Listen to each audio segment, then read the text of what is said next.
నమస్తే తాత. నమస్తే. మీ పేరు? రాములు. ఏ ఊర్లో ఉంటారు? గౌరెడ్ల. ఏం చేస్తుంటారు? ఇన్ని బాయికాడికి పోతాడా వ్యవసాయం పని అది పొలం ఉందా? ఎన్ని ఎకరాలు ఉంది? 7 ఎకరాలు చిల్లరు. పంట వేసారా?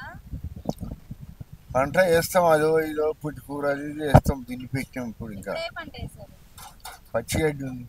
ఆ, పచ్చిగడ్డి ఉందంతా ఇంకా వేస్తాం. ఓకే. రుణమాఫీ అయిందా?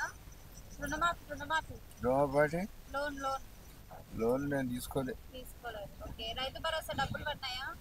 రైతు భరోసా పడుతుంది. ఎంత పడింది? ఈసారి 30,000 పడి, అప్పుడు 5,000 పడి. సన్నబియ్యం వస్తున్నాయా?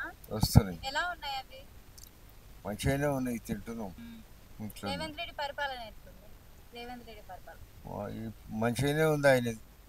ఆయనది మంచిగానే ఉంటుంది. కాంగ్రెస్ ప్రభుత్వం అంటే చాలా మంచిది. అది మళ్ళీ కూడా రేవంత్ రెడ్డి కావాలంటారా? వస్తేనే మంచిది, పేదవాళ్ళని మంచిగా చేస్తారు. ఈ ఇచ్చిన పురంబుకులు కూడా మంచిగా పట్టభూములు లెక్క చేస్తున్నాడు. అది చేస్తే మంచిగానే ఉంటుంది. వచ్చినాయి, 20 దాకా వచ్చినాయి. కట్టిరు, బిల్లే వచ్చినాయి. ఒకటి లక్ష వచ్చినాయి. ఓ 10 లక్ష, ఓ 10 లక్ష ఇట్లా ఇస్తారు. ఇప్పుడు 2 లక్షలు వస్తాయి. మళ్ళీ నిన్న పొడవ కొట్టుకుపోయారు. కేసీఆర్ ప్రభుత్వం ఎట్లుండింది? ఏడంతా అప్పులు చేసాడు, మందిని ముచ్చటోడు అప్పులు చేసాడు. వాళ్ళకి ఎవరికో మంచిగా ఉంది. అది వాళ్ళకే మంచిగా ఉంది. ఇప్పుడా పండుకొని ఏమన్నా కానీ ఎవరికి మాకు పోయి చేసాడమ్మా. మేము అర్జెన్సీలో మాకు ఇంత మేలు కూడా చేయలే, ఇంత చేయలే. తిడతాడు మరి, తినేసాడు, తిట్టాడు, వచ్చాడు అప్పులు చేసాడు. ఆయన మీద వచ్చాడు అప్పులు చేసాడు, తిడుతుండు.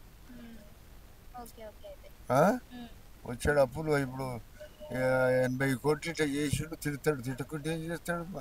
తినేసినోడు కొడుకు, ఆడు, బిడ్డే, ముగ్గురు మాకే కావాలి, మళ్ళీ మేము రావాలని తిరిగి చేస్తుంది. ఏం రారు కానీ ఈ ముసలి పార్టీ పరంగా 50 ఏళ్ళలో కూడా రాసిండ్రు. ఇక వాళ్ళందరూ ఆడే వస్తే బాగుండన్నట్టుంది వాళ్ళకి. అట్లా ఆడే వస్తే బాగుండన్నట్టు వాళ్ళకున్నది. ఈ రేవంత్ రెడ్డి ఏమో న్యాయంగా పోతుడు. ఎందుకమ్మా అడ్డగోలు ఇస్తుడు, అదగోలు చేస్తుడు. ఓ లెక్క సొమ్ముని లెక్క సొమ్ము తినాలి మనం. Subscribe us and press the bell icon for more interesting updates.